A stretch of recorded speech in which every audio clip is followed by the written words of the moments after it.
e o Deus de Jacó. E Moisés encobriu o seu rosto, porque temeu olhar para Deus. Glória a Jesus. Esse texto faz uma revelação magnífica. Olhando para estas palavras, quando Deus vai falar com Moisés, e ali aparece o anjo do Senhor em uma chama de fogo, no meio de uma sarça, para fazer a chamada a Moisés para libertar o povo.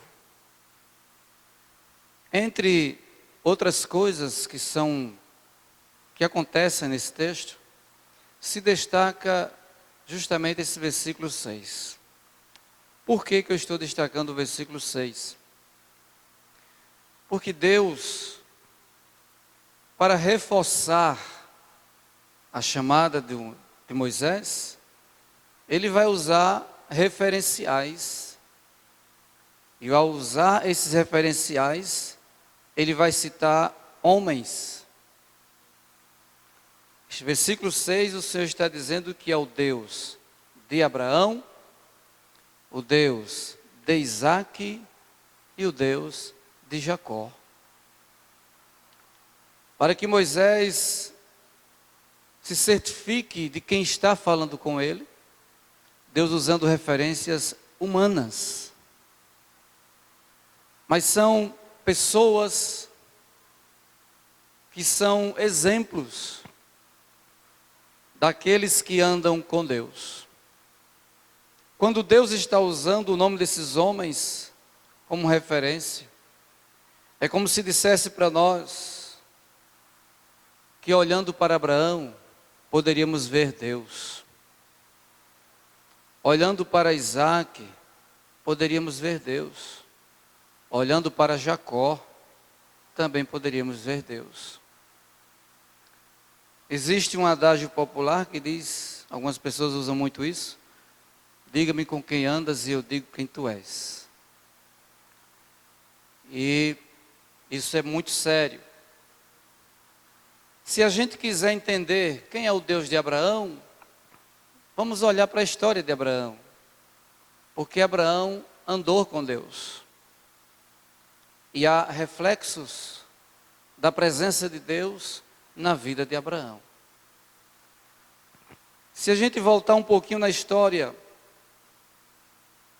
para observar como tudo começou na vida desse patriarca, tudo começa no capítulo 12 do livro do Gênesis, quando Deus lhe faz a chamada.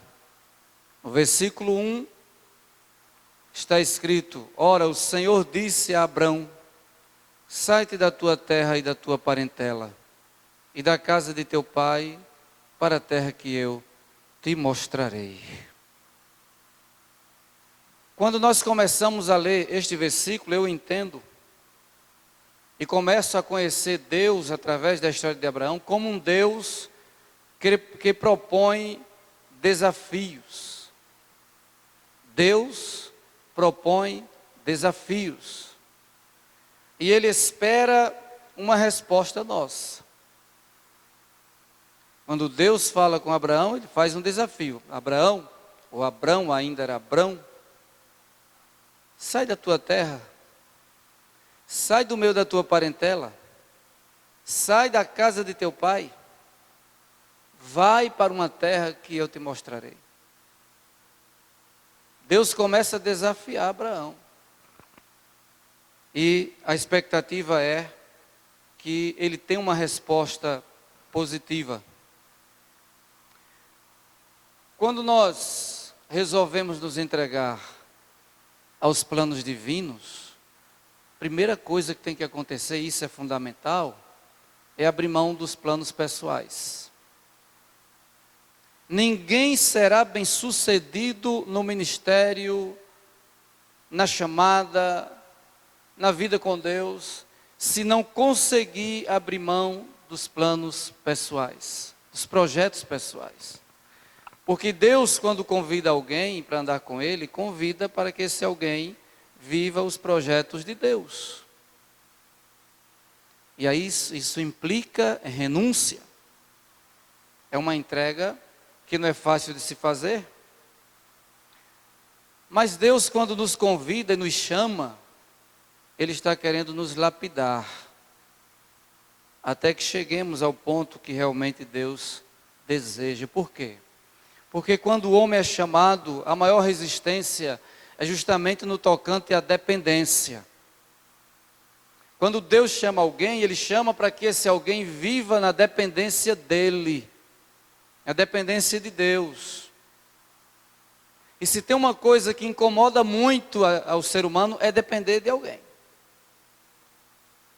O homem se sente muito bem quando ele é autossuficiente naquilo que faz, naquilo que ele executa. Quando ele é o provedor, quando ele está conseguindo manter as coisas em dia. Mas quando o homem está numa situação de dependente, todo homem, isso é todo homem, ele se incomoda. E Deus está tirando Abraão do seu conforto. Sai da tua terra, lugar que você conhece. Sai da tua parentela, do meio dos parentes, da casa do pai, que é o lugar de segurança. E vai para onde? Para uma terra que eu ainda vou te mostrar. Você tem que confiar em mim, Abraão.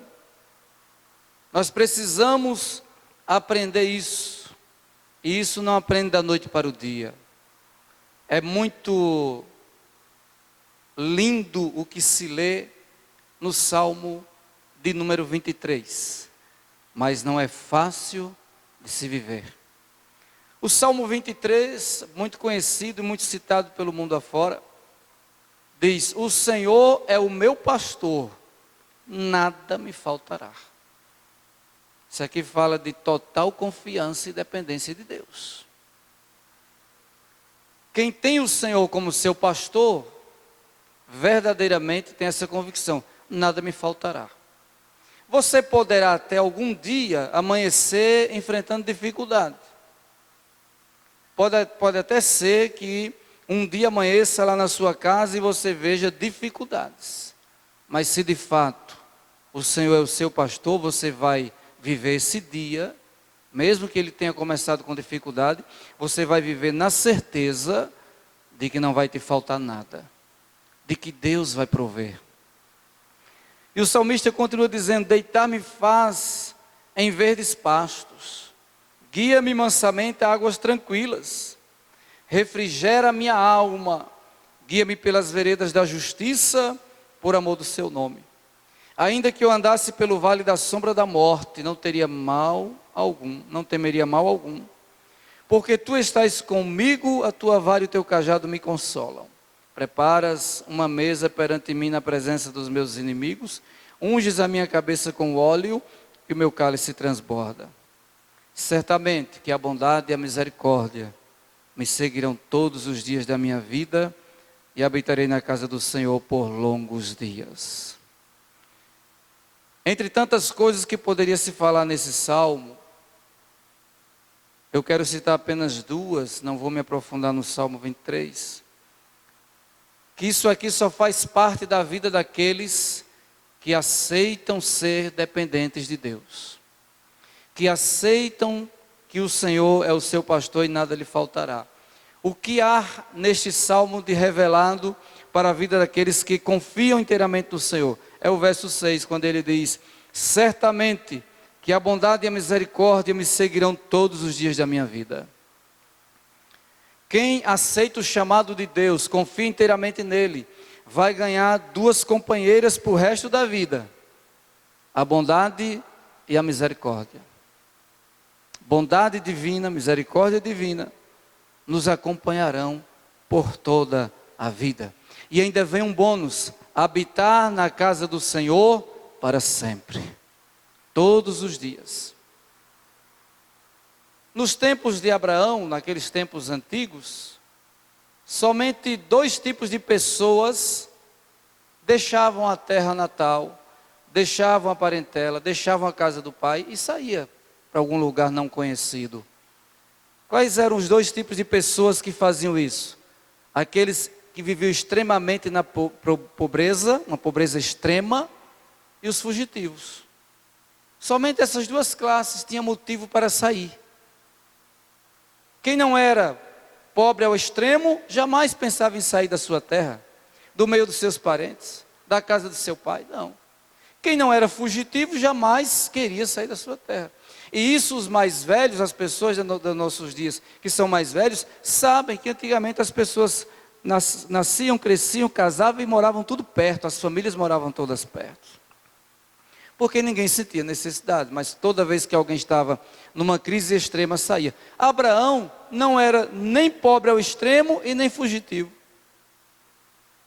Abraão vivia muito bem, a família de Abraão estava muito bem estabilizada, aí Deus lhe lança esse desafio.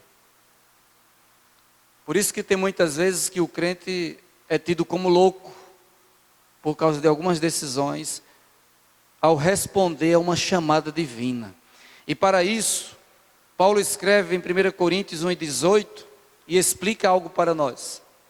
Ele diz assim: porque a mensagem da cruz é loucura para os que perecem, mas para nós que somos salvos, é o poder de Deus. Quantas pessoas naqueles dias de Abraão olhou para ele e disse: esse velho está enlouquecendo. Abraão enlouqueceu. Essa notícia deve ter corrido nas redondezas de Ur dos Caldeus. Abraão era muito conhecido, então Abraão enlouqueceu, está saindo daqui, um lugar que ele se estabilizou, cresceu, a família está estabilizada. E para onde ele vai? Ele disse que vai para um lugar que não sabe ainda onde é, que um Deus falou com ele ouviu uma voz. Louco. E aí nós vamos trazer para a nossa realidade. Quantas vezes nós fazemos coisas convictos que Deus está conosco, mandou fazer, e as pessoas não entendem, porque elas não são espirituais, elas vão dizer que nós estamos loucos. Mas é assim mesmo, porque a loucura, a mensagem da cruz é loucura para quem não entende o Evangelho. Ser crente é loucura para os homens que estão lá fora. Deixar o mundo, a vaidade, os costumes, os vícios, tudo que está lá fora. Mas nós somos chamados pelo Senhor. E qualquer um de nós, eu, você, que tivermos convicção da chamada, pode deixar que as pessoas chamem de louco. Deixa as pessoas não entenderem o que está acontecendo, mas devemos prosseguir para cumprir essa chamada. Às vezes alguém pode até dizer: você vai ter muitos prejuízos.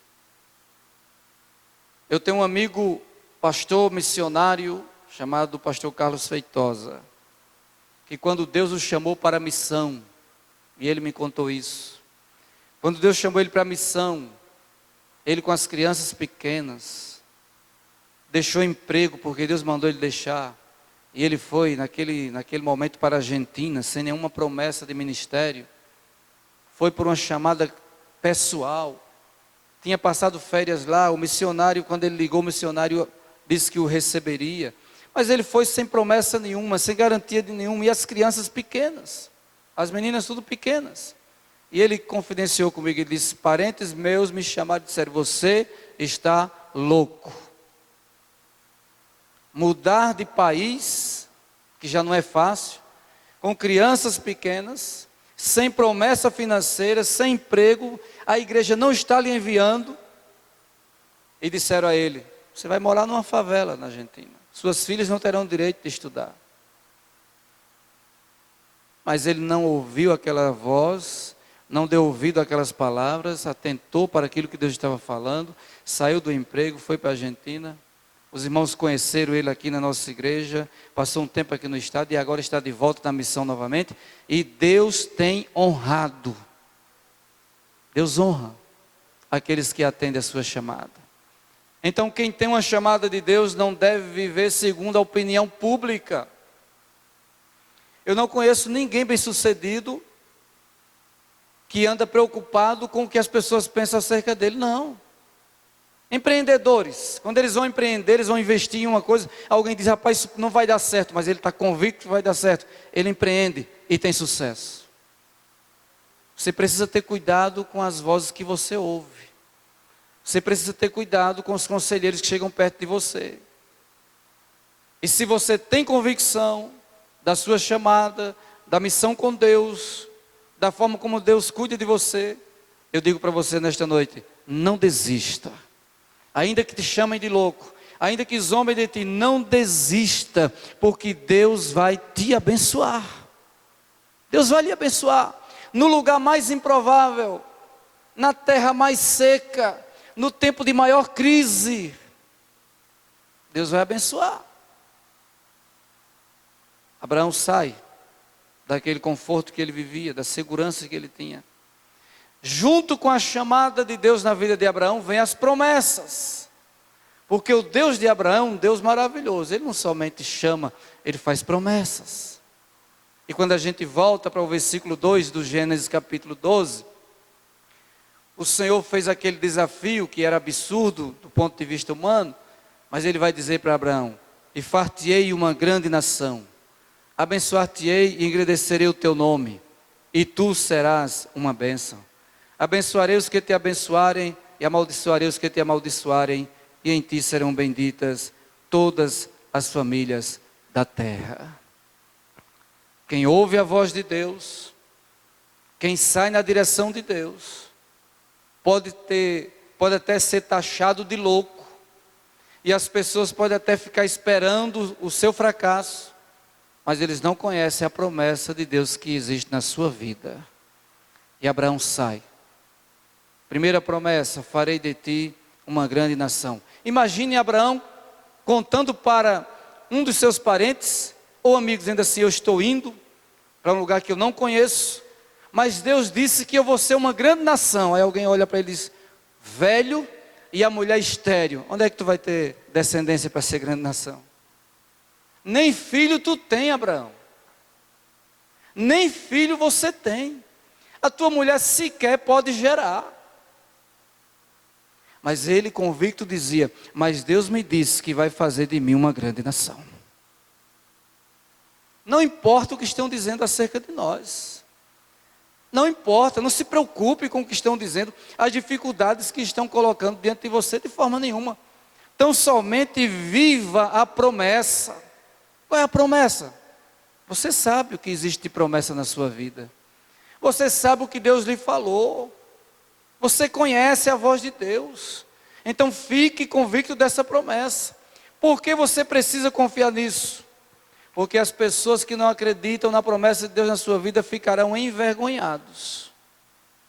Porque você serve a um Deus do qual está escrito lá em Números capítulo 23, em versículos 19 e 20, que diz o seguinte: Deus não é o homem para que minta, nem filho do homem para que se arrependa. Porventura, diria ele, não o faria, ou falaria e não confirmaria?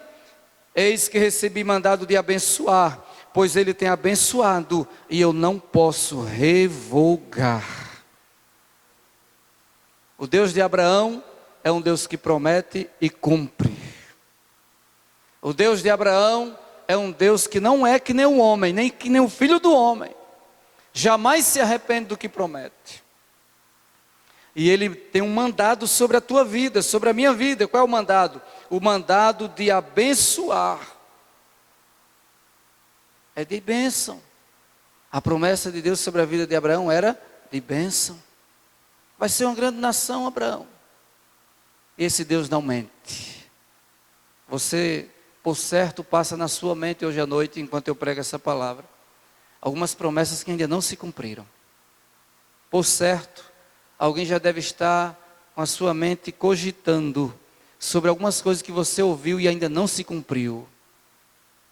Não se preocupe com o tempo, porque o tempo é de Deus. Se preocupe tão somente que Deus, o Deus que prometeu, é o Deus que vai cumprir. Quando Deus diz: Abraão, te farei uma grande nação, em seguida ele diz: te abençoarei. Olha, ser grande e ser abençoado. Tem uma grande diferença aqui. Conheço muita gente grande, vocês também conhecem, está aí na mídia. Governos, homens grandes em poder. Pessoas influentes, grandes, pessoas grandes, que só em falar no nome dessa pessoa, as portas se abrem à distância. Você vai num lugar que alguém disse: olha, vai lá e diga que foi eu que mandei. Quando chega lá, as portas se abrem. Pessoas grandes, mas não são abençoadas. Somente ser grande não compensa. Além de ser grande, o Senhor disse: teu nome será grande, será uma grande nação. Mas tem mais, Abraão: eu te abençoarei. Você não vai apenas crescer não, Abraão, você vai ser abençoado. Você não vai ser apenas grande não, teu nome, além do teu nome ser conhecido, você vai ser abençoado. Sua casa vai ser abençoada, seus negócios serão abençoados, sua descendência será abençoada.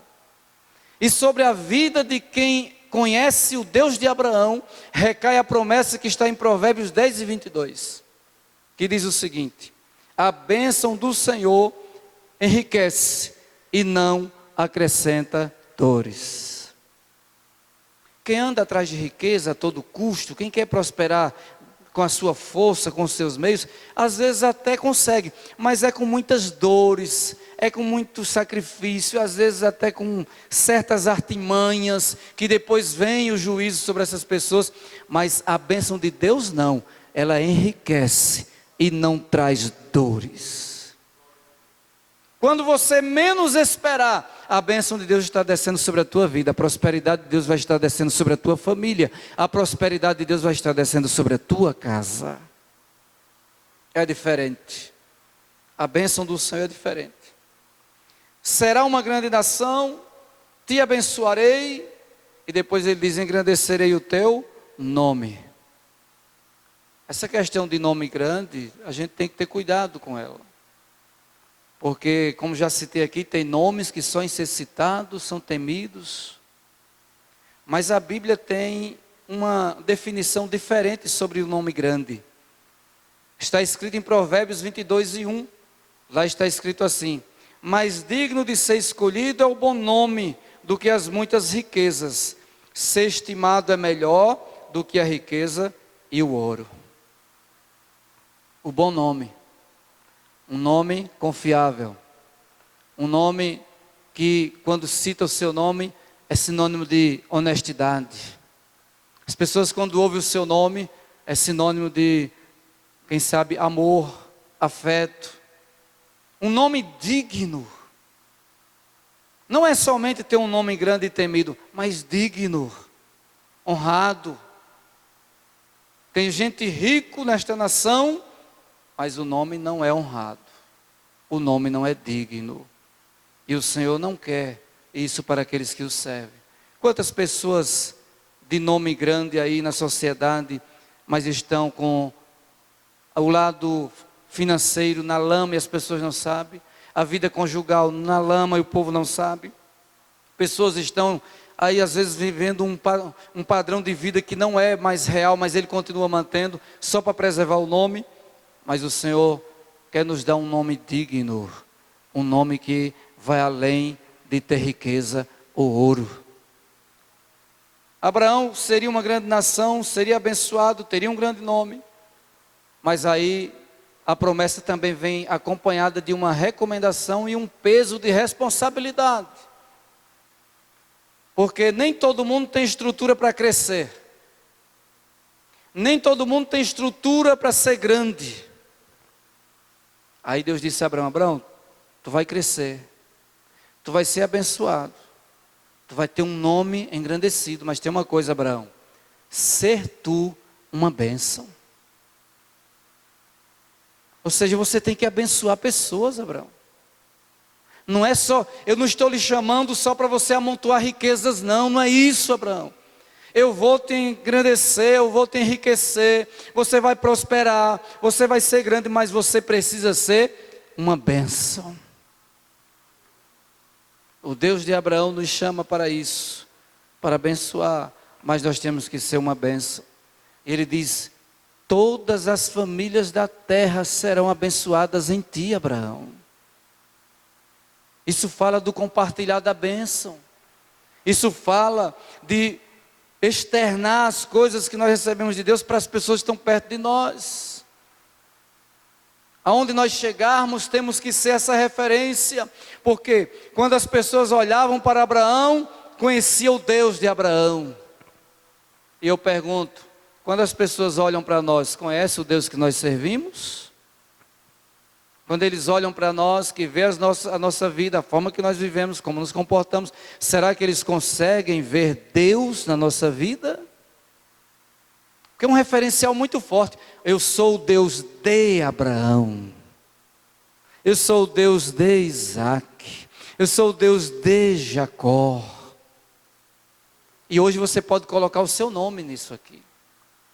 Que as pessoas olhem para nós e digam, eu conheço o Deus de fulano. Eu conheço o Deus de fulana. Porque conhece a nossa postura. Então, Abraão vai ser grandemente abençoado. Mas ele precisa ser uma bênção para as pessoas que estão perto dele. Vai ter o nome engrandecido? Vai. Quem mexer com ele ainda vai ter problema. E Deus assume isso, Abraão. Você está pagando um alto preço. Você está saindo da sua terra, do meio dos seus parentes, está deixando a casa do seu pai. Você está indo para um desafio que eu já lhe disse, eu vou mostrar ainda até você não sabe onde é. Agora tem uma coisa, Abraão. Quem te abençoar, eu também abençoarei essa pessoa. E quem te amaldiçoar, eu amaldiçoarei essa pessoa. Isso me traz à memória um versículo que eu já citei aqui, em uma das mensagens, que foi Êxodo 23 e 22. Foi na mensagem passada, quando Deus disse o seguinte: eu serei inimigo dos teus inimigos e adversário dos teus adversários. Abraão recebe essa promessa.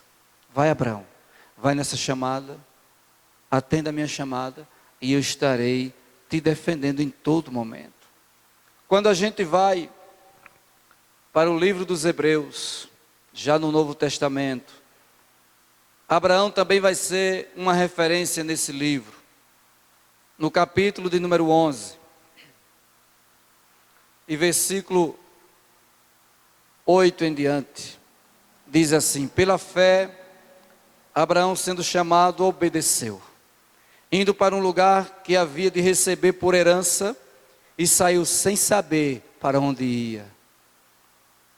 Pela fé, habitou na terra da promessa, como em terra alheia, morando em cabanas com Isaac e Jacó, herdeiros com ele da mesma promessa, porque esperava a cidade que tem fundamentos, da qual o artífice e construtor é Deus.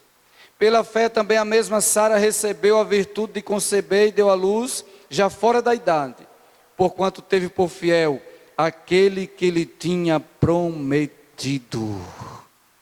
Eu poderia falar muito mais sobre isso aqui, mas tudo se resume na vida de Abraão pela fé. Aqui está o segredo. O segredo da vida de Abraão é pela fé. Abraão não foi pela recompensa. Abraão não foi pela vista, pelo que via. Abraão foi pela fé. E pela fé, todas essas coisas aconteceram na vida de Abraão, inclusive a sua esposa, já avançada de idade e estéril, conseguiu conceber e dar à luz a Isaac, o filho da promessa. Pela fé, Abraão vai desfrutar de todas as coisas que Deus tem reservado para ele. E nós, como povo de Deus, também precisamos entender isso. Somente pela fé, somente na certeza daquilo que nós não estamos vendo, mas convicto no Deus que prometeu. O segredo é esse. Você não está vendo, mas você tem certeza de quem prometeu. A bênção não chegou ainda, mas você tem convicção de quem lhe prometeu? Abraão tinha essa convicção, ao ponto de que, nós lemos aqui em Hebreus, no versículo 11, é até Sara, que no primeiro momento riu da situação. No momento que Sara ouve a promessa de um filho, seu esposo já era idoso, avançado de idade, 75 anos de idade. Sara avançada de idade, estéril. E alguém na porta da sua tenda dizendo: tua mulher vai gerar um filho. A Bíblia diz que ela sorriu. Ela não acreditou. E depois no andar, no caminhar, ela consegue desenvolver a fé de Abraão. Ao ponto de que quando a Bíblia vai fazer referência a Sara, faz questão de dizer que Sara também concebeu pela fé. Que Sara venceu. A nossa mensagem para cada irmão nesta noite é para que possamos estar prontos para os desafios que Deus vai nos trazer. Nós estamos diante de uma situação atípica. Os dias não são comuns. A situação econômica é nunca vista. Os acontecimentos de hoje são coisas que nós nunca vimos. Mas Deus nos convida a desafios.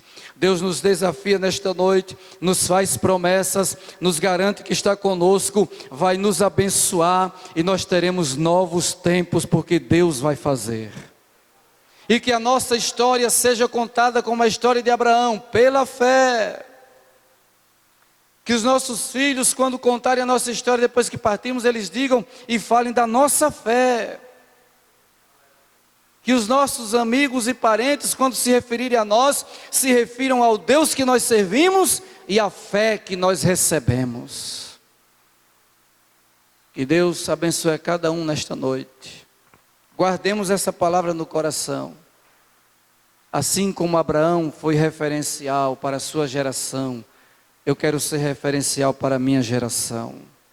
Que você seja referencial para a sua geração. Deixe esse legado de fé. Que Deus possa estar abençoando a sua vida. Em nome de Jesus.